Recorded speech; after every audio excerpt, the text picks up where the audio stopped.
back for some book love, so let's chat. Good morning. I don't know if it's morning where you are, but it's morning here. It's about 8:50. I've been up for a couple of hours.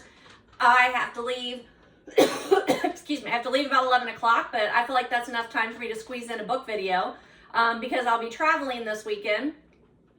And usually that gives me a little bit of time to edit some video. And it is June 2nd, and I need to cover all those books that I read during the month of May. I have a lot to recommend to you.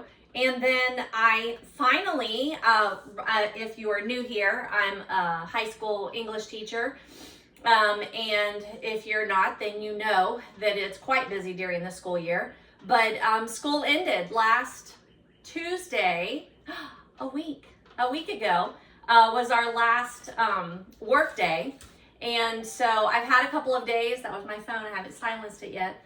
I've had a couple of days to try and get my life back in order, and it's been a journey. It's been a journey. But I cleaned up my library-ish, which means I went through all the books that were like on the floor. So either those books I had already talked to you about in videos for the last couple of months and just had not had a chance to file them, or there were books that I have been picking up here and there with book hauls, and I just haven't had a chance to talk to you about those either.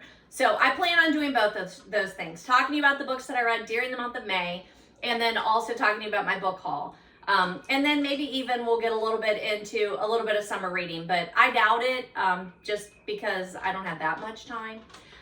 Because I always say I'm going to keep this short and sweet, and I never do. If you know me, you know me. I'm sorry, and I'm not. But I just really like to talk to you about books. So if you are a fan of Book Chatter, you are in the right place. I will talk to you about some books that you might want to put on your to be read list, or this year I'm calling it your reading menu, or book news. There's just book news that's out there that comes across my desk or my feed, and I always just like to talk about that too. But welcome. I'm so glad you're here in my beautiful library. I've talked about the fact that my husband built this during COVID, and it's a wonderful thing that came out of COVID. One of the only wonderful things that came out of COVID. But I love spending time here. I am in southeastern Cincinnati, and I'm way out in the country. I'm not in the city. But it is beautiful here today. I think it's like a high of 75, I think, which is insane for the beginning of June. But the birds are singing. I feed them on my back porch, so they're a little noisy sometimes. That's okay. Try and keep a squirrel or a chipmunk from running in. Rabbits are going crazy out here. Hummingbirds have started to visit, so that's wonderful too. But I have my door open, so I'm hoping nothing comes in to visit because the fan is on and it's lovely. So you may hear the fan. You may hear Stella. She is laying right here in front of me, my little rescue dog. She's an old lady, and she loves when I do these videos because she gets to nap, and I don't mess with her for at least 2 hours. So welcome. Let me get started. Give me a minute to clean off this so that I can start talking to you, and then we'll chat. All right, I think that's better. That was a little bit crazy, and I just got the floor cleaned off, and then I had to put all those stacks on the floor again, but it's fine. It's fine. I was like, what is that? It's not a very good picture, is it? We will start off as usual with the books that I've read since the last time I talked to you. And just again, to clear off some of the stuff that's up here, I thought it would be best if I did that. I went to a bookish retreat. I can't imagine I've not talked to you about that, but it wasn't in my notes, so I'm going to do that. I think I talked to you about the fact that I was going, and then maybe I just didn't get around to doing the follow-up afterward. But I was in this fall box swap, and I got there through being friends with some planner people in the planner community, that I fell down that rabbit hole back in 2016, 2015. I think it was 2015. Maybe in 2015, I've always had a planner or a diary or a calendar. Like, I've always kept one. Like, I can go in there and grab like a stack that I had when I was in elementary school. I have always kept that. But back in maybe 2015, I fell down this rabbit hole of like, I didn't realize there was an online community and all these different choices. And I fell hard. Like, I ordered some expensive planners, and I started attending meetups, and then I went to some conventions. and I don't regret a second of it. I loved it. I loved it so much. And I've continued a lot of the things that I've learned during the years of doing that. But I don't really go to meetups or conventions anymore. I don't know why. I just don't. I think because you just start acquiring so much stuff that you're like, I can't acquire, I should not go to purchase things. But I do miss the community part of it. However, through that whole thing, I made some really great friendships and kept those up online through Facebook, Facebook friends, Facebook communities, Facebook pages. Sorry, my nose is itchy this morning. What's it mean when your nose is itching? Company's coming? I think that's what it means. Anywho, and somehow through that, I was invited to do some box swaps over the years. So there's like a theme, and then there's a price range, and then you get someone's name, you draw someone's name, and then you mail it to them, right? So I did that back in the fall, and it was lovely, very cozy. Holly is the girl, I think, that headed that up, and I'm pretty sure Holly was the one who headed it up, but I really enjoyed that. And then from that, then somebody was like, hey, we really should take a bookish like retreat, do a bookish weekend. And so I was invited to that, and I signed up, and I brought my cousin with me, actually, my cousin Deb, who also, you know, usually keeps a planner calendar type thing. We talk a lot about planning goals and that sort of thing. We both like to do like the reflection and goal setting. And we went on this weekend retreat. Where did we go? Hocking Hills. We went to Hocking Hills. And same thing, we did a box swap, we did a blind date with a blind book, we did some bookish crafts, super fun. In my box swap, I got this, which I think is super cute. It is in my Bookish Era Book Club lifetime membership. And I remember seeing these for sale at the Columbus Book Festival last year. So I'm excited to see this again and know who this came from. But it's like a 3D printed, super cute like shelf sign. So super cute there. I know I mentioned to you last time that I've dropped this thing 100 times. It's got all the numbers on it. I should have set it somewhere else. But I mentioned this to you last time. This says I'm on book 38 for the year. I might have added one last night. Did I add one last night? No, I think that's it. I am actually at number 38. So I've been enjoying that. I think it's super cute, but yeah, I keep dropping those things. So hopefully we're gonna stop doing that part. And then the little bookish thing. I think he's super cute. Last month, my sister, my parents, and I drove down to Sevierville, Tennessee to watch my son in a professional fishing tournament. Watch might not be the right word, like support. And we stopped in a super cute coffee shop, and they had this. It is Harney & Sons Master Tea Blenders, Death on the Nile. It is Belgian sleuth Hercule Poirot's Egyptian vacation aboard a glamorous river steamer turns into a terrifying search for a murderer when a picture-perfect couple's idyllic honeymoon is tragically cut short. And it's licensed by the Christie Limited in the UK. I wanted to tell you, here it is. Chamomile flowers, ginger root, peppermint, coriander seeds, cinnamon chips, fennel seeds, whole cloves, and ground cloves, and it's caffeine free. My favorite tea because I prefer to drink tea at night, usually. And also there was this cute little bookstore. What was the name? I'm going to cover it here in a bit, but Dandridge, Tennessee, super cute little town. That's where his weigh-ins were. And there was the Raven, I think it was called the Raven Bookstore, the Raven something, the Raving Raven. I don't know, I'll find it here in a minute. But they had these little miniature black ravens, and I'm like, okay, gotta have that for my shelf for sure. Super cute. My dad actually was like, hey, have you seen the little ravens? I'm like, yeah. And he's like, are you gonna buy one? Yes, I am. Yes, I am. I'm drinking green tea this morning because daggone it, I have tried this week to do better eating, and I feel like I did. And I've walked Stella more. I got a weighted vest. I started doing that. I'm back on my yoga routine. Still gained a half a pound. Why? Oh, I know, because I'm 54. That, and I don't know. It's so frustrating. So trying to pick back up the intermittent fasting, which I kind of did this week too, but kind of I think doesn't work when you're doing intermittent fasting. Anywho, All right, so wanted to talk about those. I covered the candle last time. Oh, this little guy came back from school with me. I bought him from someone, a little local crafter.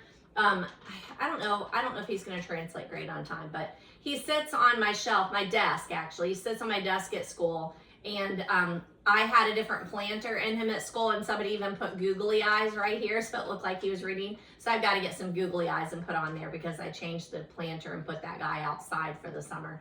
But is he not super cute? He is super cute.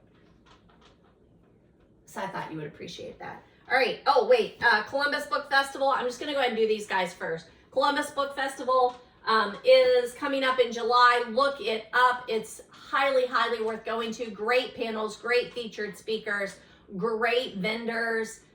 It's just super, super cool. But at that bookish weekend, Holly gave us all one of these. It is 150th anniversary Columbus Metropolitan Library tote. Super, super excited about that guy. And then also in my book basket, I got this, Meditations, Good Stories, Hopes and Dreams. I think it's a TJ Maxx bag. Yep, TJ Maxx bag, but one of the girls brought us all one of those. So super cute. All right, I think that's it. Nope, one more. Just one more chapter. I got that in my bookish box. It's got a little library card that says check me out, which I think is super cool. But we are not going to light that candle yet because I still have this guy, the one that I told you I bought at, I think, Michael's. So let's get that going. Let's get my calendar going, and then we'll talk to you about some May reads. So while I'm doing that, I would love to hear how you come up with your summer reading plan. Excuse me, summer reading plan. I've been working on it probably the last month or so of school. It's one of those things that gets me kind of in the mood, is to be able to remember, always trying to make sure I don't burn down my library. I get excited about a week from the end of school to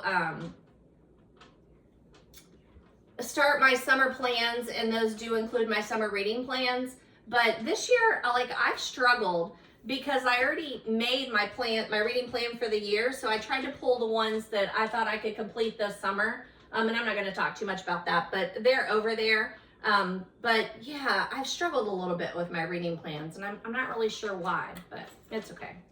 All right, so this is where I normally have my most recent reads. Let's change that date. Looks like the last time that I filmed was Wednesday, May 6th. So let's move that back to Tuesday, June 2nd. And when I say back, I mean forward. But we'll put that there. I always like for you to know when I'm filming this, just in case, COVID or the world falls apart. It's always happy to know, give a little bit of reference to what I'm doing there, right?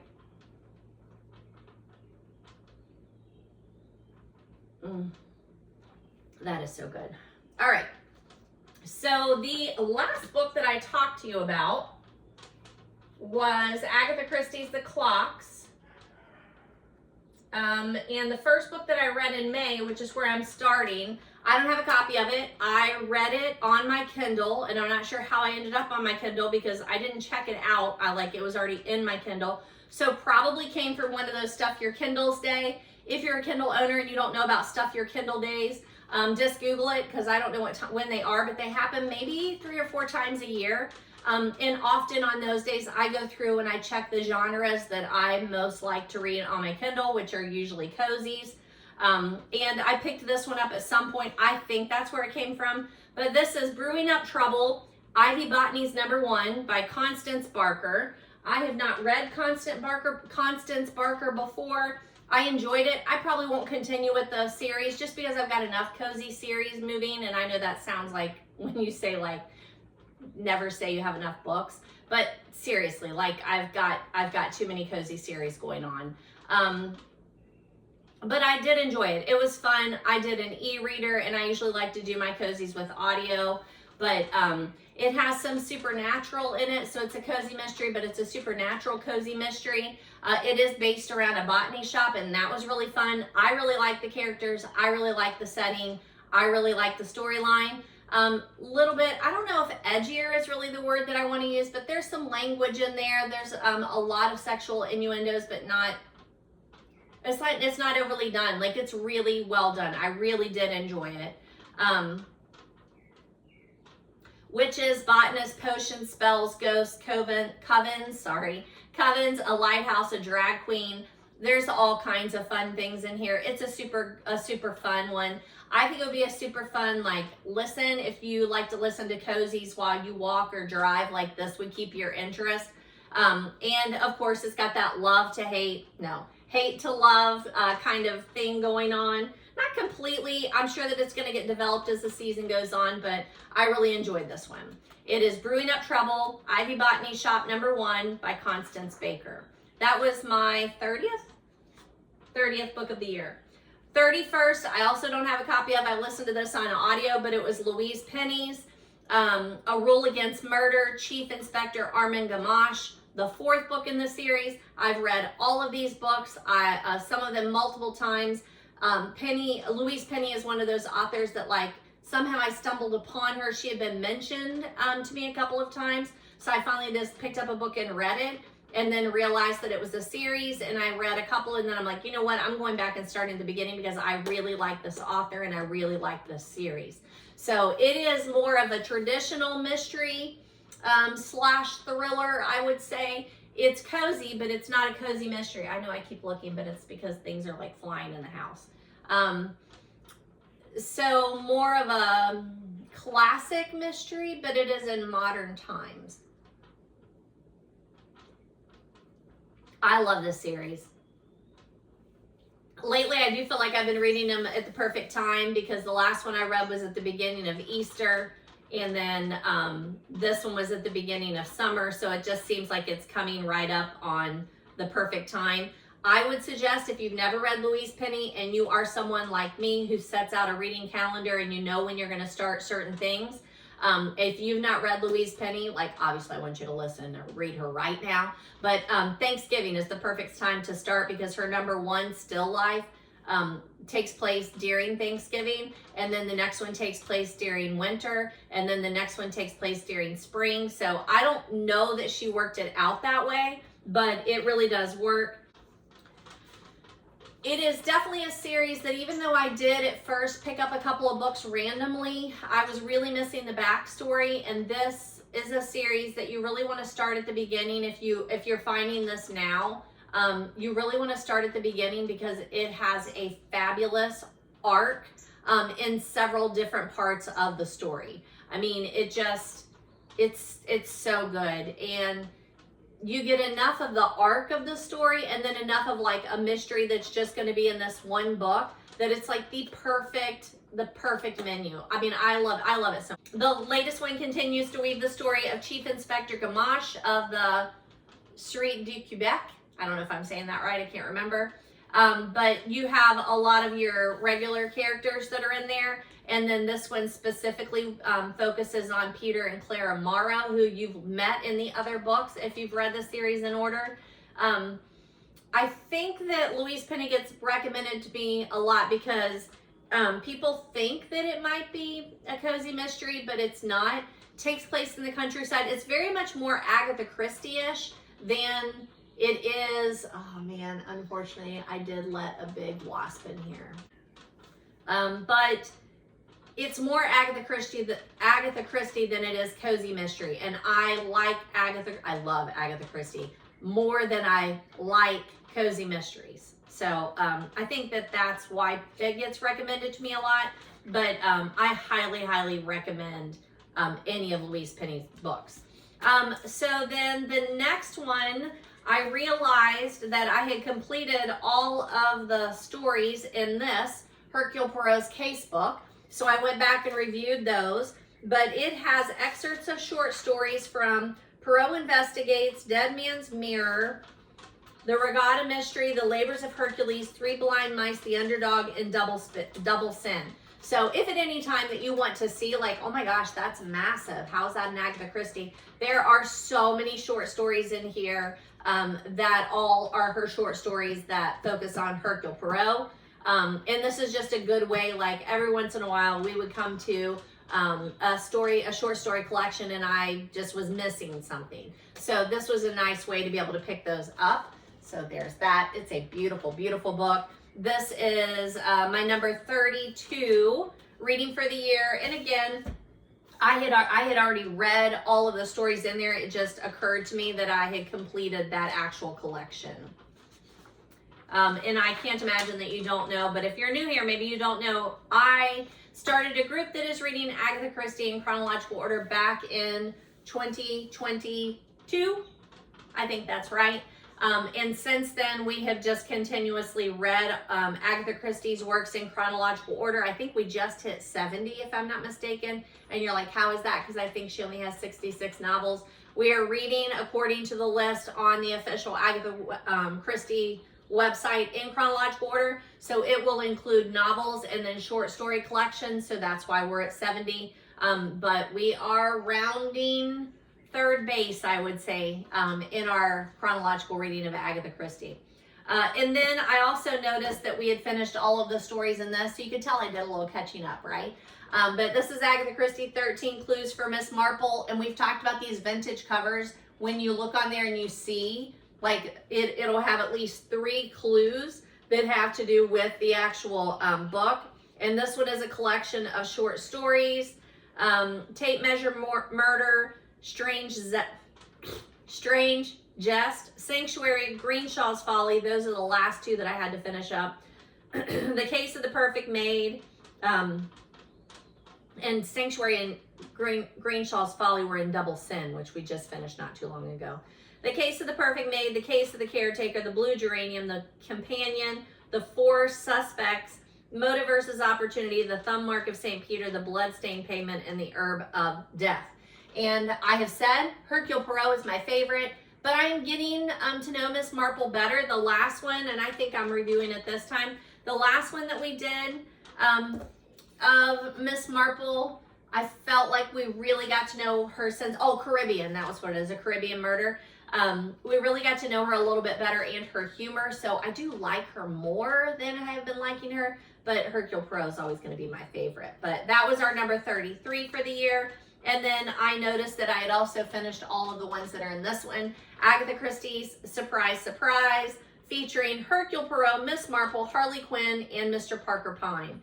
So this one has a number of short stories too.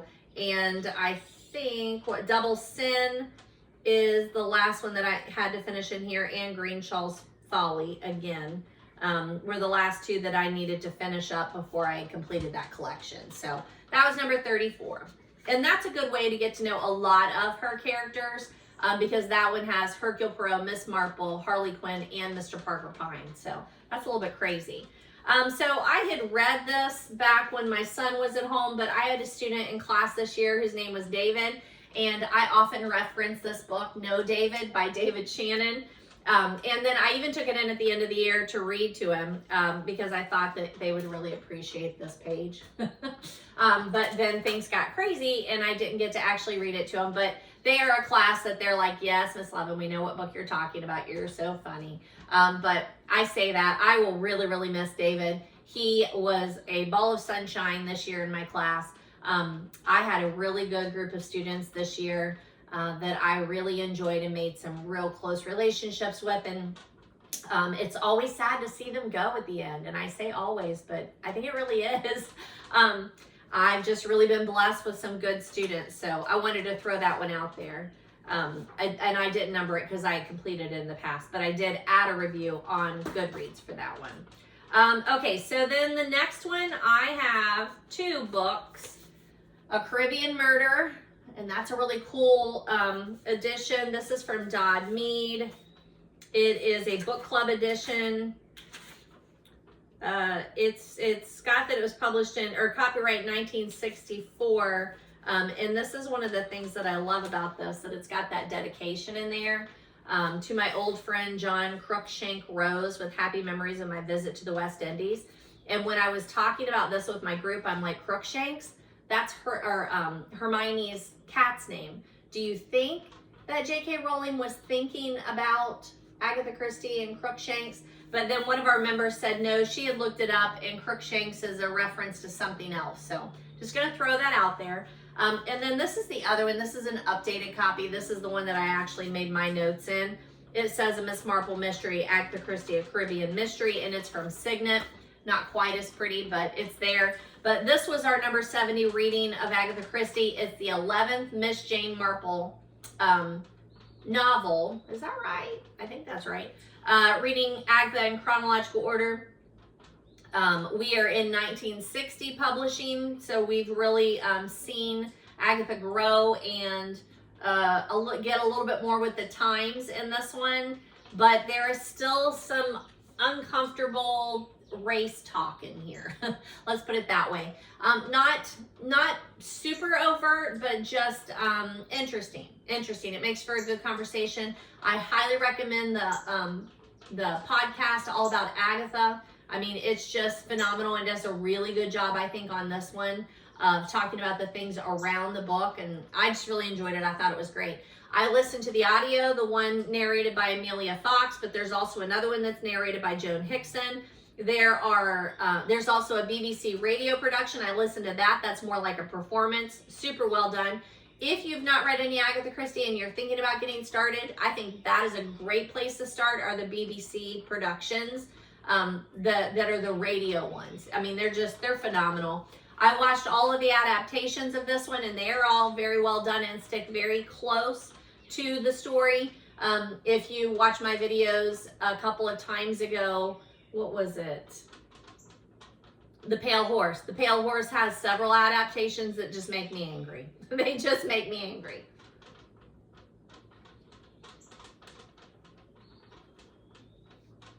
This has a lot of Christie hallmarks like poisons, wills, love, a closed circle. Miss Marple is on holiday, so we're not in St. Mary Mead. We're not in St. Mary Mead. We are on holiday in the Caribbean. She is recuperating from some rheumatoid arthritis. Her nephew sends her on what is supposed to be a relaxing vacation, and of course, that never happens. She and Jessica Fletcher will never find peace, I'm afraid. The number 36 that I have on here is a catch-up. I don't know how this happened because I did read this or listen to this back in like April. You hear those crows? Oh, that's not a crow. What's that guy called? Sparrow? No. Warbler? No. I can't think of what it's called. I need my Merlin app. Anyhow, I listened to this a while back. It's T.J. Klune, Somewhere Beyond the Sea. It's the Cerulean Chronicles #2. And I listened to it because at the Columbus Book Festival, T.J. Klune's one of the featured authors. And I loved the first book in this series, which is The House in the Cerulean Sea. This is good too. It's a great continuation. It's years later when they come back. I think it is super well done. I'm interested in the storyline. I wonder, like the first one I listened to, I think on audio too, and it is a performance. I don't know if I put Daniel Henning is a narrator, and he's amazing. But this one I found to be a little bit harder to follow. And I think it would have been better if I would have went back and listened to the first one and then gone straight into the second one. So it took me a little bit to remember like some of the references or some of the story like the backstory. But this is really good. This focuses a little bit more on Lucy, which if you know the series, that's actually Lucifer as a child. So just heads up, if you, I don't even know how to say this because I loved it. I thought it was so well done. But they're definitely, you know, the story is, the main part of the story is based on two men who are in a relationship together. So you're definitely going to get that. You're going to get alternative relationships. They are hosting children with magical powers. There's a governing body that's trying to come in and rule them. So you're getting some politics. You're getting some hot topics. T.J. Klune does a fabulous job of walking you through those. I remember an interview with Jodi Picoult years ago where she said that she finds that she is really good at making people think and taking things that they think they know how they feel about something and turning it on its head. And I think T.J. Klune has a gift of doing that too, where you're in the story and you care about these characters that are not real, these fictional characters, and they say and do and feel things that make you feel deeply. That's what I would say. So look forward to meeting TJ Klune in Columbus. I hope we get to meet him. It's a very satisfying sequel, but it's number 2, so I don't know. There might be more that are coming out there. The number 37th book that I read, now this one I do have, so I just got to put my hands on it.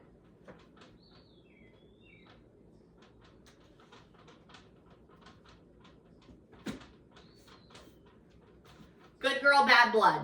This was really good. It's the second one in A Good Girl's Guide to Murder. So I read the first book. I watched the Netflix series. The Netflix series season 2 came out, and I'm like, I am not watching it until I read the book.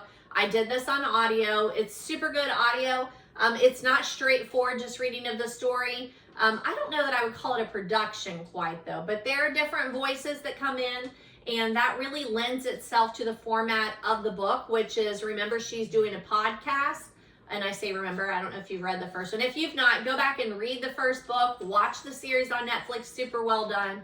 And then read this before watching that Netflix season 2. Or if you've already done that and you're like, well, I didn't know they were books, then go back and either listen or read the books, because they are super well done and you're going to get so much more depth out of the books. But highly recommend this. This was my 37th book of the year.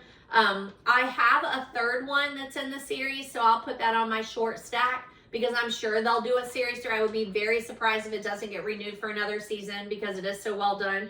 It is marketed as young adult, but again, I don't think that it really is just for young adults. This is really good, especially if you like true crime, realistic fiction, podcasts, murder, true crime podcasts. You're gonna love this book. It's very well thought out, lots of twists. I think that was one of the things that was surprising to me, is a lot of times when I'm reading a mystery or thriller, and I don't mind, but a lot of times, like, I have inklings, you know, as I'm reading through. This one, my mind kept saying, oh, that's it. Oh, that's it. Oh, that's it. Oh, that's it. And it wasn't upsetting that I was wrong every time. Like, every time. It was so well done.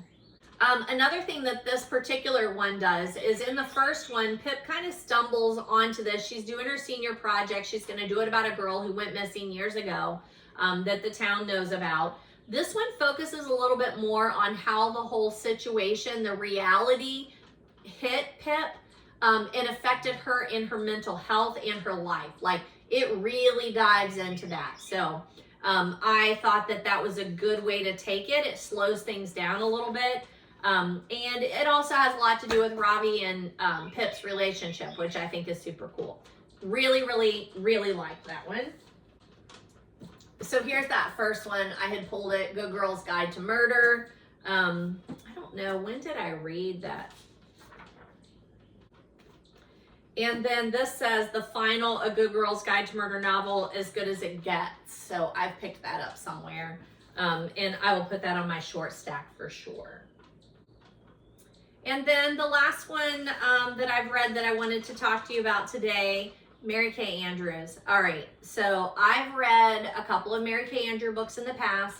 I remember liking them. I remember that they're very light and freeing, like spring, summer reads, beach reads. And that's what I remembered of her, and that was about the extent of it. Somehow back in maybe like late winter, early spring, I think that's probably when it happened. Somehow she came across my feed, like my Facebook feed, and I was like, all right, I know this name. I feel like I've read some of her books. I'm not sure, but this lady's funny. And the things that she finds humor with, I find humor with. She's a big thrifter. She's a bit irreverent. I really, really like her. And so through her social feed, I was like, you know what, I'm gonna go back and I'm gonna read some of her stuff. I'm gonna figure out what it is I've read of hers before, and then I'm gonna read some more of her books this summer. So I read Spring Fever by Mary Kay Andrews. I had picked this up in Shepherdsville, Kentucky on our way down to spring break, I'm pretty sure it was. And I was like, oh, Spring Fever, and I'm gonna read it right away. And then I didn't, but I did read it here. And I would say that's on par for the Mary Kay Andrews books that I have read in the past, and I pulled those for you. Because if you're looking for a summer read, I'm telling you, she has a brand new one out called Road Trip. I don't have it yet. I requested it from the library, but I don't have it yet.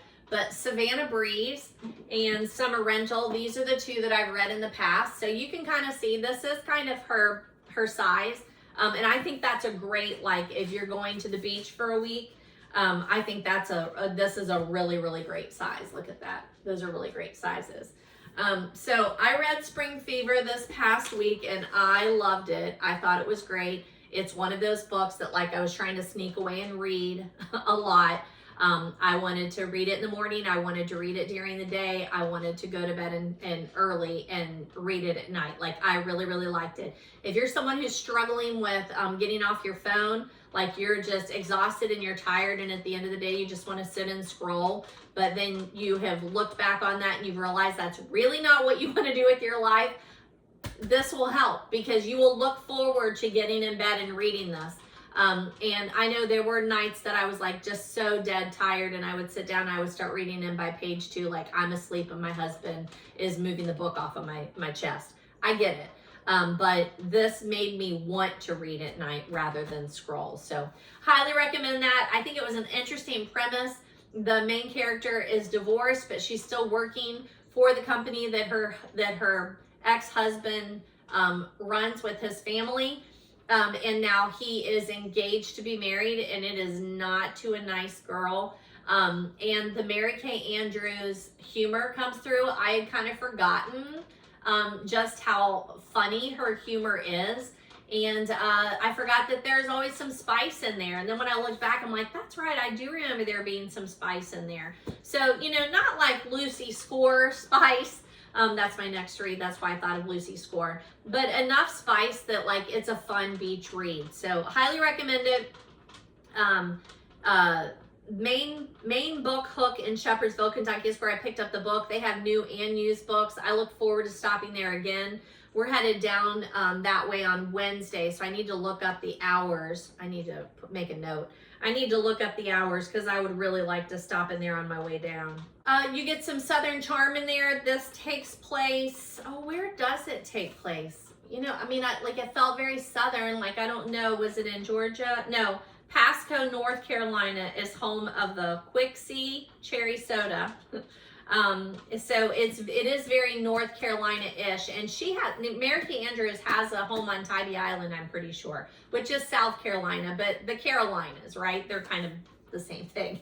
She would probably be horrified if I said that. Man, I really hope, my cousin Deb and I both, like, we really enjoy her online. We often will shoot back something that she posted to one another that we both connect with, especially like her thrifting.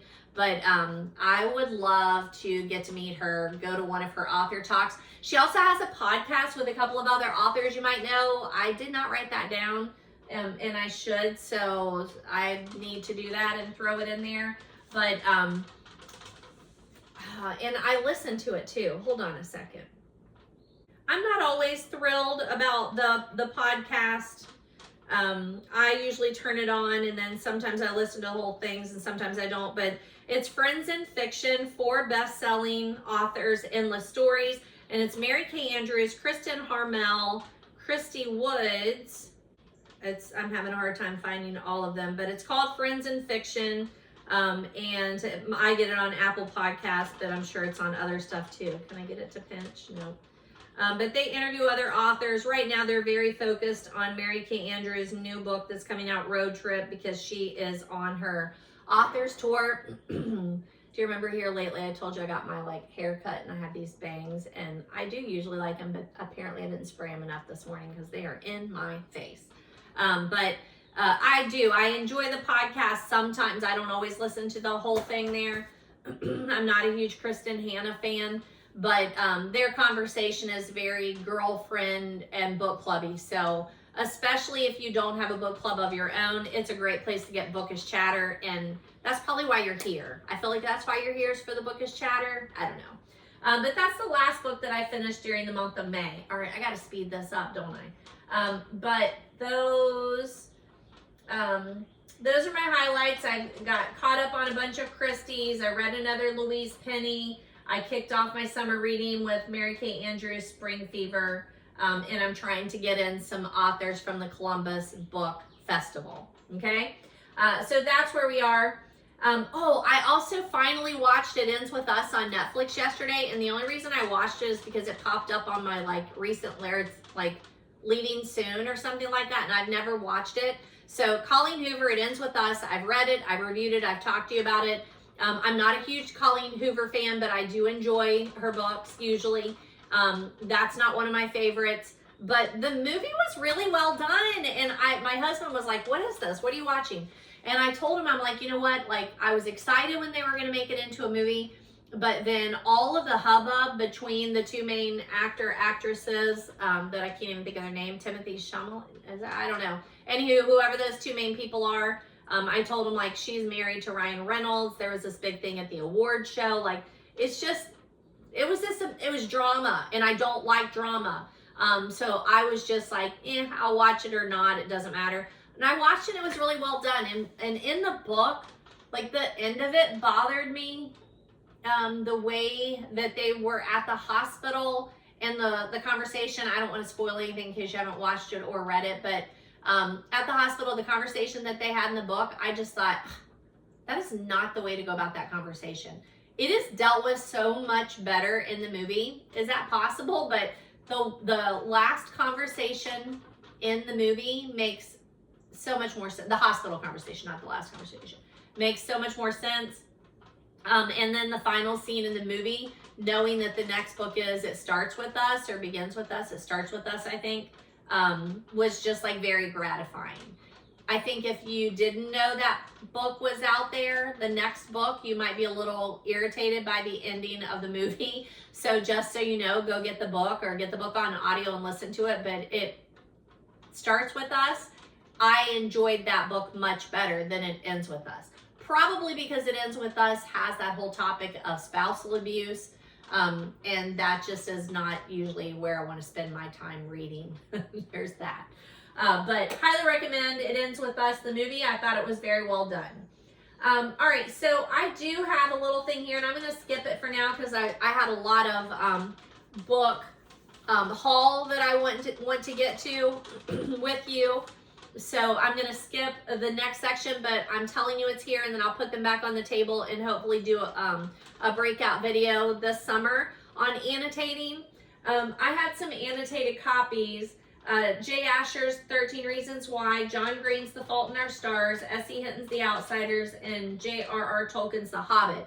So 4 books that I've taught here in the last couple of years, and I kept telling you with The Outsiders that I was going to bring you the book where I annotated to show you that copy, and I just brought it home, and then I'm like, God, I think that would make a good little breakout video to talk to you about annotation. So maybe that'll be one of my side videos this summer. And if you have been here through the years, you're like, lady, you're a liar. You don't even film more in the summer. No, but I always mean to. So I'm going to put it on there, and hopefully I will get to it.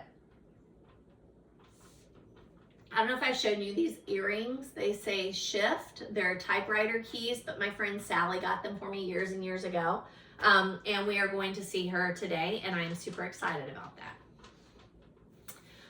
So I also had in my paperwork here my book club, and I wanted to give you just a short update on that. So our last meeting, we discussed Atmosphere by Taylor Jenkins Reid, which I reviewed for you in the last video. And our next meeting is this month. It's June 16th, and it is The Anxious Generation, How the Great Rewiring of Childhood is Causing an Epidemic of Mental Illness. That was my choice for book club. They are notorious for suggesting historic fiction, which is not my cup of tea, pun intended, but I read whatever anybody wants to read. So then this time I was like, well, I want to suggest this book because I think everybody should read it, but you guys probably aren't going to read it, and that will irritate me. And they were like, oh, we can read it. I'm like, it's a really big, fat book, and it's nonfiction. You won't read it. And they're like, we can read that. So we'll see. June 16th, we'll see. If you have not read The Anxious Generation, I don't care if you're a parent, a grandparent, a teacher, a society member, you should read that book. It gives you a lot of background on how technology has changed our society, how it's changing our children, how it's changing us, and what we can do about it. So just heads up, think it would be a good idea. All right, I'm gonna clean this part off and then get the next stack up here and running. And I also need to plug in my watch because I've been wearing it at night to give me my sleep status. And funny thing is, I woke up this morning like dead out of sleep, and I was like, that is the best night of sleep I've had in a really long time. And it rated it like a 68. And I have routinely, since school has been out, I'm in the 90s. So I did go to bed late last night because we're just trying to get prepared to leave on our first vacation here to once again see my son fishing in a pro fishing tournament. Support him, I guess is the word, but we're going to Oklahoma. So we're both like trying to get everything together to leave for that trip. So I just stayed up later than I should, but apparently I went right to sleep. But I need to plug in my watch because I'm at 10%. So give me just a second. All right, I put some stuff off, but I've got to get some more. But in doing that, I saw that I have Mary Kay Andrews' Deep Dish that I have not read. So that'll be next up for me since I have a physical copy of it. I like to read those first. But it looks like it's very much the same feeling as, what is it, Summer Breeze, Summer Rental, no, Savannah Breeze, Summer Rental, and Spring Fever, because it's got Miss Teen Vidalia Onion, host of a local Georgia public show, so Southern drama. You can see there's a love interest in there, so that looks like a lot of fun. So I'm putting that on my very short list and plan to read that this summer. That's another Mary Kay Andrews. So I wanted to mention that. And then I also had this still sitting up here. I've already read and reviewed this for you. It's Favorite Aesop's Fables. But I read these to my class when we were studying fables, and then specifically Aesop's Fables, that they might not have realized that they were books before they were just stories that they knew of. This one has City Mouse and Country Mouse, the Hare and the Tortoise, and the Ant and the Grasshopper. And I always started off talking to them about a fable. And then I would ask if they could tell me what a fable was. And then if I asked if they knew any fables. And then I would read these off, like the titles, and then ask, could anybody like paraphrase that fable for me? And then each class, like I read a different one too. So I just really enjoyed doing that. I think that Aesop's Fables are good ones to read to young children through adulthood. And I just highly recommend it. So throwing that one back out there. In book news, Murder, She Wrote, as well as reading Agatha Christie in chronological order, I also went back and started reading the Murder, She Wrote books. Excuse me. So the Murder, She Wrote show came out first, and then there's a book series based on that. They're very much cozy books, and I just really enjoy them. I love the Murder, She Wrote show, and I wanted to mention that in this last Caribbean Murder on the All About Agatha podcast, they mentioned the fact that during like the adaptation session that was it CBS wanted to do a Miss Marple series, and they wanted to do a series of like 77 shows or something, and they were working with the Agatha group, like whatever, I can't think, foundation, that's not right, but whatever. And they were like, no, we don't have that many Miss Marple stories. And they said, well, then we'll just make them up. And they were like, absolutely not. And so they turned them down. And then like 6 months to a year later, Murder, She Wrote came out, and they were like, oh, it's a ripoff. And they were going to sue, and then they didn't. And I can't remember why they said they didn't. But I obviously saw the similarities in Miss Marple and Jessica Fletcher, but I didn't realize it was an actual ripoff of Miss Marple. But I like it. I love the Murder, She Wrote shows. I love the books.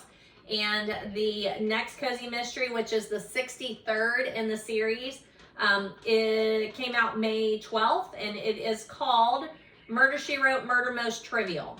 The setting starts in Cabot Cove, Maine, but most of it takes place in or around Los Angeles. So I'm usually not as much of a fan as when the setting is not in Cabot Cove, but obviously I read them anyway. But my next one in that series is Highland Murders or something like that, and it's on my summer reading list. So I'm gonna throw that one out there. They also talked a lot in that last podcast about Sue Grafton, because she wrote some of the adaptations for the like a Caribbean murder adaptation movie. She wrote that.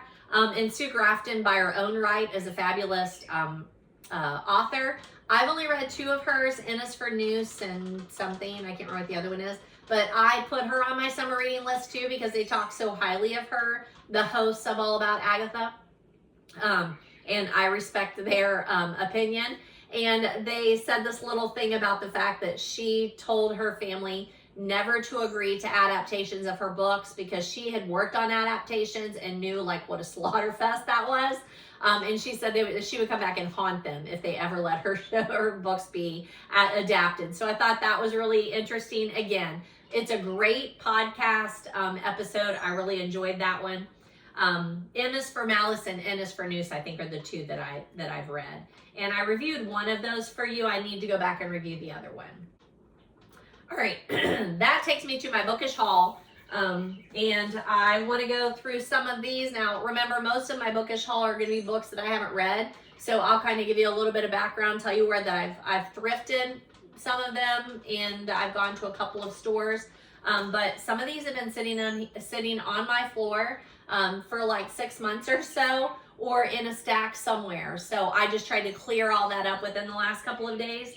But the first ones are coming from St. Vincent de Paul. This is a thrift store that we have here in Milford, Ohio, as well as around the Cincinnati area. But that one in Milford is probably the closest thrift store to me. And I will pop in there anytime I have like a dentist appointment down in Milford, or I'm going through and I have a few minutes. This time I think I was meeting some ladies for a late spring dinner. Some colleagues that have retired in the past couple of years and some recent colleagues.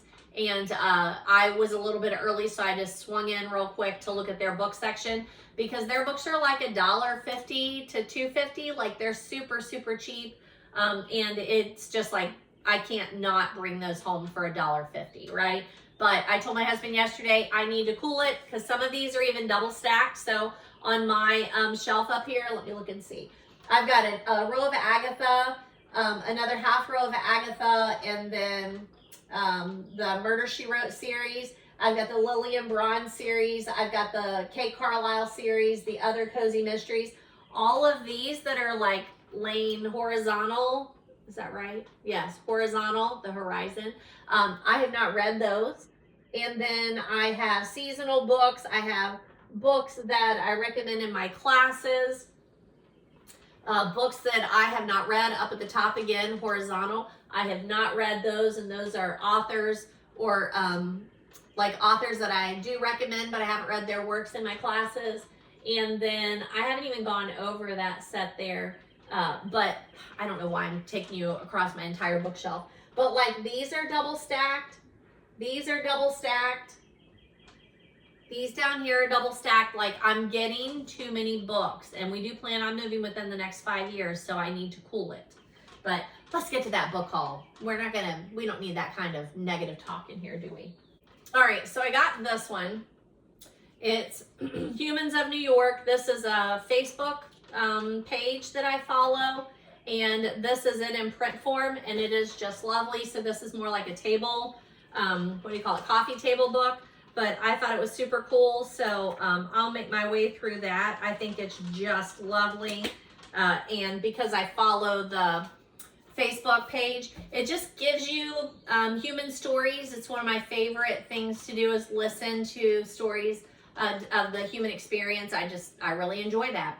I picked up this copy of Super Fudge by Judy Blume because I have read this book and I thought it would be fun to revisit. But you can see here, it's the weekly reader edition, so that's fun. I picked up this cozy mystery. Why are there not more paperback cozies in thrift stores? I don't know, but they are not easy to find. But this is Murder on a Monday, a Lewis Mead mystery by Ann Purser. I have not read that particular author, but it's a Berkeley prime crime mystery, and that's always a winner for me. Berkeley does a great job. I picked this one up. How to Keep House While Drowning, Casey Davis. It says LPC, I don't know what that means. A Gentle Approach to Cleaning and Organizing. A nice little short book, and I feel like I started listening to this on audio and then didn't finish it. A Reese's Pick, This is Broken Country by Claire Leslie Hall. Somebody's loud out there, aren't they? I've had that on my TBR list, so it was nice to pick that one up. I will always pick up a Curtis Sittenfeld, and either if I've not read it, I'm going to read it, and if I have read it, I'm going to put it in a free little library, because a little free library. This is an actual autographed copy, which I think is interesting. I read American Wife and Prep. Those are my two favorite Curtis Sittenfelds, but she's another author that I would read anything she writes. So all of those came from St. Vincent de Paul in Milford. Sometime, I think my cousin and I went when we were headed back to, I was taking her back to the airport maybe in April.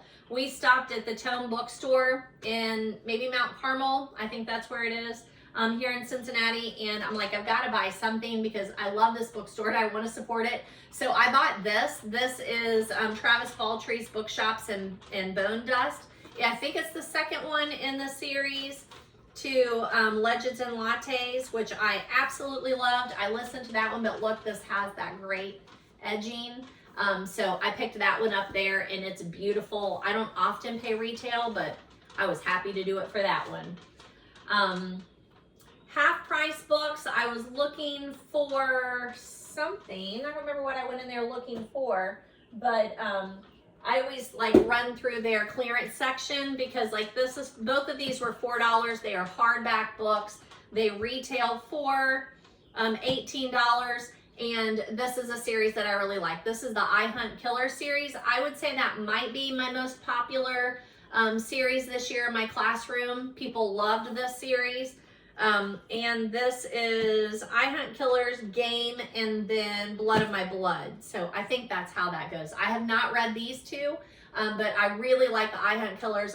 That's one of the First Chapter Friday books that I read, that I always get people who want to read the book after I've read the first couple of chapters of I Hunt Killers by Barry Lyga. So those are on my TBR.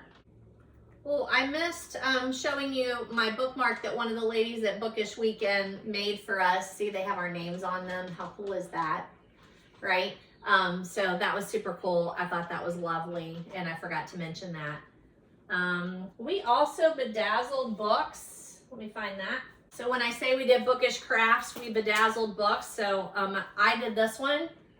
It is Tessa Bailey. I know it's not going to photograph well there, but it is Tessa Bailey's Hook, Line, and Sinker. So I'm putting that on my summer reading list because I've never read a Tessa Bailey. And then my cousin did this Ellen Hildebrand, Troubles in Paradise. And you can see she got the troubles in, and then she was like, and I'm done. But book bedazzling, it was really fun. I know this has been a thing that people are doing at their book clubs, and I really thought it was fun. I enjoyed it. It was a great activity to do while you're doing something else. So we were like chatting, and these are people that most of them I had never met in real life before. And we were going to spend a weekend together. So I think we were all a little nervous, like, what's that look like? How's that going to work? And then it worked great. We were planning to do it again. And then in the blind book exchange, I received this one. It's Frederick Bachman's My Grandmother Asked Me to Tell You a Story. I have read and recommended to you another Bachman book, and I don't know why I don't have it on here. I mean, as recently as 51, I talked to you about him. Oh, A Man Called Ove. That's the only one I've read by him. So I want to read more of him. I definitely want to read more of him. But this one for the blind date, it says, A Treasure Hunt of Apologies, Quirky, Resilient, Chosen Family and Community. And I thought that was really cool. And then it also had this great little bookmark in there. So that was from my bookish weekend. When we went to, it's like Sevierville, Tennessee is where we were at, but then Dandridge, I think is how you say it, that's the little town that like you drove through to get to where my son was fishing on, what was the name of the lake? I don't know, I can't remember. It was huge though, and it was lovely, it was beautiful, but nope, I don't remember. But that's where, in that little town, that's where that bookstore was, and the coffee shop. And the little coffee shop, which is Martha's Market, you need to go there if you're anywhere close. They did great coffee, and we also ordered sandwiches for there to take to the lake while we were waiting for the weigh-in, and it was super, super good. I really enjoyed that too. But at that little market, they had their public library books that were for sale, and then all the proceeds go to the public library. So I bought 2 books while I was there. I bought this Carolyn G. Hart, the Christie caper, and it has a very Agatha Christie feel, and it's a Christie caper, so I'm assuming it's a Agatha Christie, like, inspired maybe. Yeah, in honor of the 100th anniversary of Agatha Christie's birth, her #1 fan, Annie Lawrence Darling, owner of Death on Demand Bookstores, hosting a spectacular Christie convention. It is to be a week-long celebration. Like, yes, take my money. And I don't know, they were like $2 or something ridiculous. It's a lovely contribution. And then the other one was, they did have a Fletcher book that I'm not seeing, but it was Nashville Noir, the 33rd Murder, She Wrote book. So I don't know why I don't see that right here. If I see it, great. If not, I'm not worried about it. I may have already put it in the stack. I don't see it. And then there in that little town, it was called Raven. I guess the bookstore was just called Raven, but Raven, they had new and used books. I bought a cool book. Let me find it. Here we go. Here's that Nashville Noir, and it's a hardcover and it's a library copy, which I don't love thrifting those copies. But again, this was all the money went to the local library. And quite frankly, like, other than them putting their card and a discard stamp in there, that's the only thing that's on the actual book. And then I could always cut the cover off if I didn't like it. But, you know, who's going to cut off a cover with Agatha on, or with Jessica Fletcher on there? Not me. And I'm just going to put this right behind me because this is where my to-be-read Murder, She Wrote mysteries go. That was pretty easy, right? But I bought this, which I thought was really cool. I paid retail for this one, so 20 bucks. This is 25 Tales, Even More Appalachian Ghost Stories and Mysteries, edited by Terry Shaw, Howling Hills Publishing. And the bookstore that we visited is in here. So that's going on my very short summer reading list for sure. I made a trip to the Public Library of Cincinnati, Friends of the Library Book Warehouse. It's very close to Wyoming. I don't know if they classify that as the Wyoming district or not, but it's very close. It's on Vine, but don't think like downtown Vine, but it's not a great area of town. So I'm always a little like not sure if I'm gonna feel comfortable once I get there and have to park and you have to like walk around the building. Well, I would prefer not to do all that alone, but sometimes it just happens that I'm in the area and I do. And I had books that I needed to donate, and then I was also looking for a couple of things. So I popped in there, and that's when I got The Cruelest Month by Louise Penny, and I've already shelved it up here because I like read it. I was reading it I was listening to the audio as I found a copy of the book there, so I'm not going to show you that one. Excuse me. My nose is really itchy. And then I picked up some interesting ones.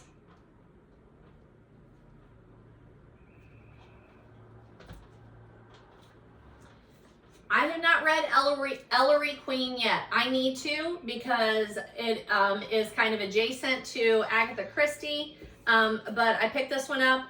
When you're at the Cincinnati Book Warehouse, they have the prices like right here on the inside cover. This was $2.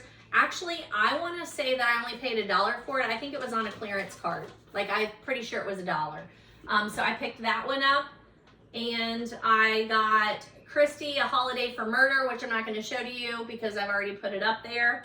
But it's just, and I've already read that one, so I can't not pick up the vintage copies. I picked this up, and again, I've already read this, but I picked it up so I could put it in my little free library. It's Submerged. The Ryan Widmer, his drowned bride in the justice system. I paid $3 for it. And I picked it up because I wanted to pass this on. This is just such a great story, and we were actually just having this conversation not too long ago. Some staff, people that I work with, because it's such a gripping true crime story that is local here. It's very well done. The author is the journalist, or is she an attorney? Excuse me. I think she's a journalist. I'm pretty sure she's the journalist. Either way, it's very, very well done. I really enjoyed the book. I have a copy already, so I went ahead and just paid the $3 so I could put it in my little free library, because I think true crime people, that is a great true crime. If you're from the Cincinnati area, you absolutely need to read that book. And then they had some of these books, and I have some experience with these books, so I went ahead and picked them up. Now, I didn't buy all 4 of these books. I already had some. I have had and have been working through the 52 List Project by Maria Seal. I have been working through this for a couple of years. It's on my shelf in my journaling area. And I think I already had this one too. I think that's right, the 52 List Projects, but I have not done anything with that one. So then I picked this one up. I think that's right. This one is the 52 Lists for Calm. And then this one, the 52 Lists for Happiness. So these are all journaling books, and I happily paid, look, it looks like maybe these are the 2 that I picked up there, and they're both $1.99, right? So like I couldn't pass that up. Come on. Yeah. But I do highly recommend this. If you're a journaler, so I'm a reader, but I'm also a journaler. These, the 52 Lists, the Maria Seal, you can look her up online, but it's Mooreaseal, Maria Seal. I follow her online, and she does a lot of journaling prompts online too. And then I picked up these, or I picked up this, and I already have a copy. It's Mary Englebright's Pals. I will pick up anything Mary Englebright, but I picked that. Oh, actually, I bought that at the Unkind Raven. Unkind Raven. That's the name of the bookstore in Danderidge, Tennessee. Sorry, it's got the thing. I paid $2.95 for this little guy, and I actually came home and I already had a copy. But again, this is one that I'm happy to put in a free little library because it's so cute, or to give as a gift. So super easy. So I don't know about you, but my friends know that I have a library and I like to collect books. So a lot of times they will just give me books, and they know that if I don't keep them, I will find a good home for them. And so I went to book club the other month, and she was like, hey, there's some old books that are laying out on the table. Take anything that you want. And I picked up 1, I think, or maybe 2. And then at the end of the time, no one else had picked any up. And she was like, DaShannon, take them. So I did. I picked up a copy of the Canterbury Tales. I'm always happy to get a copy of the Canterbury Tales. This is an old copy, but it's fun, and it would be worth a reread. And this reads, it looks like it's a children's book of Canterbury Tales. So Wife of Bath is probably not in here. It is. The Wife of Bath's Tale is first. What the heck? So maybe not a children's book, but I'll read that and see what happens. And then she had some old recipe books. So this is the story of Crisco, Jello, ice cream powder, reliable recipes. Like, they're super cute. Oops, there just went one. I'll have to pick that up. But they're just cute little ones. And then this one I'm putting in the little free library. Top 10 Shakespeare stories. I think that's an easy one to put in my free little library. All right, this next set of books, I have no idea where these came from. Like, they were just piled in here, stacked up, and I was just like, I'm gonna run through them so that you can see them, and then I can put them where they belong. Most of these are books that I've picked up wherever over the last school year and just have been procrastinating. And I know it sounds like when I say like they're sitting on the floor, I move them around a lot and I vacuum. So I do have to move them around a lot, but I just didn't have the time to go through them and put them where they belonged. And then when I was doing that, I'm like, I don't think I've talked about all these. So I went through some of them I had and they went on the shelf, and then the other ones, like, I'm covering in this video, right? All right, so I'm not sure where all these came from. Some of them, maybe they'll hit me whenever I'm talking to you about them. Okay, I do not intentionally lie to you. I promise I do not.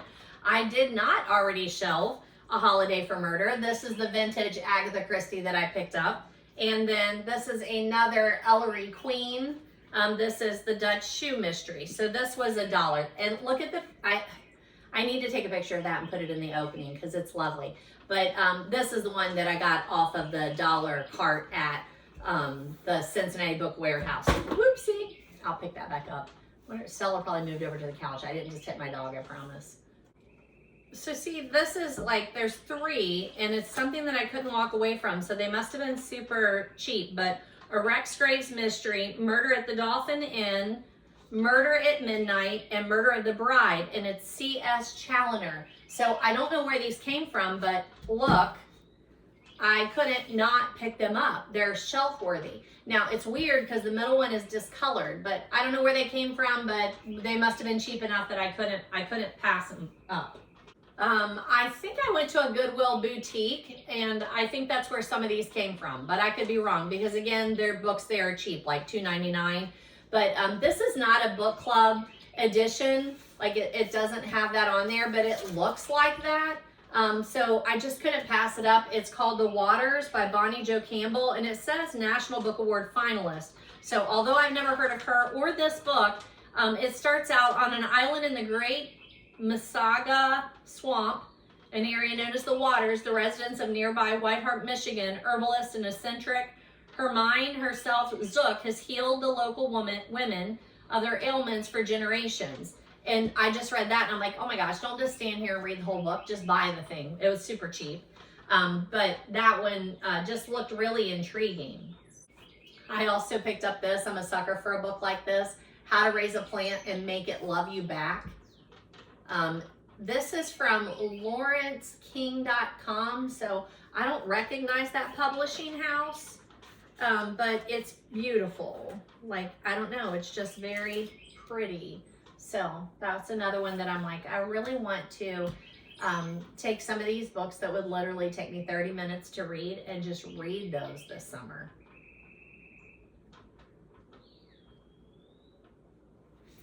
This looked fun. It looks like a cozy mystery. It says A and B Crime, Allison and Bubsy Crime. I don't know what that is, but it's well done. Judith Flanders, A Murder of Magpies, wickedly funny. I just thought the cover looked like I definitely need to take that home with me.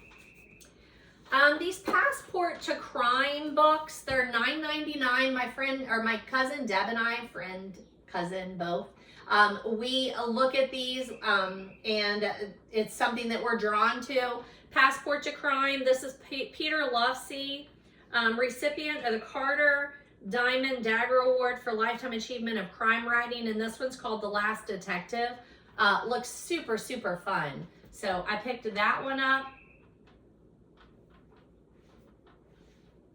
And then this one. And these came from St. Vincent. That's right. These came from St. Vincent de Paul in Milford. I remember I just happened to see that it had the Passport to Crime on there. And then I looked and there was another one. So once again, if you're looking at the shelf, they look like this, right?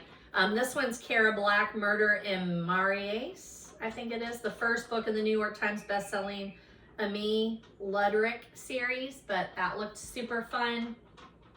I picked up this beaten up copy of Normal People by Sally Rooney, just because, again, that's been on my TBR list and I haven't gotten there yet. I read Hidden Pictures, I think last summer, by this author that I'm going to butcher the name, but Jason Hercule, maybe. And this is the last one at the wedding. And it looks like it's a follow-up to, not like in a series, but it's got hidden pictures on the top here. So I feel like this is very much like Riley Sager, and I like Riley Sager too, but Hidden Pictures still sticks with me from last year, so picked this one up. And Everyone on This Train is a Suspect by Benjamin Stevenson. This is a series that I want to continue. I've read Everyone in My Family Has Killed Someone and Everyone This Christmas Has a Secret. I've read both of those. So happy to continue the series on that one. And this is the second in the series, whereas Christmas was third, so I skipped around on that. Karen McManus, I read One of Us Is Lying, and somewhere I picked up this Nothing More to Tell. I've already also told you I need to read You'll Be the Death of Me and Such Charming Liars, but somehow I just picked up this other copy. I like her. One of Us Is Lying, I think, is a superb young adult murder mystery. I really like it. All right, so last thing that I will say, maybe, is I am middle-aged and I am home for the summer. Therefore, I have already started it on my Merlin Bird app. I record about 30 seconds to a minute every morning on the app to see what birds are out there, and I've started marking my birds that I can identify for my life list. And I know it sounds crazy, I know it does, but I enjoy it so much. So I noticed that I did have some books laying off to the side yesterday, so I picked these up and I'm putting them in my summer rotation. So we have Discovery, Travel, Bird Watching, and then the National the National Audubon Society's Fun with Birds, and then the Nature Company Birding. So I just wanted to show you those three. And again, these are ones that you flip through. Obviously, I'm not reading everything, but I thought I might start working my way through those books this summer as I am on my porch and enjoying birding. I wanted to mention a book to movies mention. Nicholas Sparks is doing a collaboration with M. Night Shyamalan. What in the heck? It's called Remain, and it's supposed to come out in October 23rd of this year, which I think is strange. Somewhere I brought home a copy of H.P. Lovecraft's The Dunwich Horror from school, and I'll have to take it back after I finished reading it. It might be over there in my summer stack. I don't see it. But I think that's about it. I think that's where we need to stop. And then, like I said, I do really plan on coming back and talking to you about my summer reading list. I've got my stack over there, but I wanted to get this filmed so that I can edit it while I'm away on vacation and get that out there. But I hope that your summer reading has been fun, and making your summer reading list has been fun. I've enjoyed chatting with you this morning in my library, and I hope you come back. You can also go back and watch one of the previous, like this is episode 73. So I did a couple before I started numbering them 1, 2, 3, 4, 5. So there's more even than 73. But I've been doing this podcast since COVID forced us all to think about the way that we were doing things. And I liked it so much. That's the other great thing that came out of COVID, right? I told you my library had. But the other thing that really came out of COVID was this podcast. And that is that my library was shut down. Obviously, we were all shut down. And I just really, really miss talking to people about books, being able to hand sell books to people. In the library, I don't sell, but like, hey, buy what I'm selling here. Take this book with you. I just really, really enjoyed that part of my job. And then that never came back after COVID, unfortunately. So I went back into the classroom as an English teacher, and I have thoroughly enjoyed that. I just completed my 30th year. 30th? I just completed my 32nd year. Sorry, my 32nd year. 30 years here at the school that I'm currently at. But unfortunately, even though it's 32 in Ohio, my first 2 years were in Kentucky. And unless one of you has, like $60,000 to give me, I can't buy those years back to add into my retirement. So I still have 2 more years to go. And here's to 2 more years of teaching. But enjoy your summer reading. Let me know what you're reading, what you want to read, what you're looking for. I'm always happy to help you there. Welcome back to my faithful people who have watched all my videos over the years. And I wish you a very, very relaxing, enjoyable, and loving summer. Enjoy.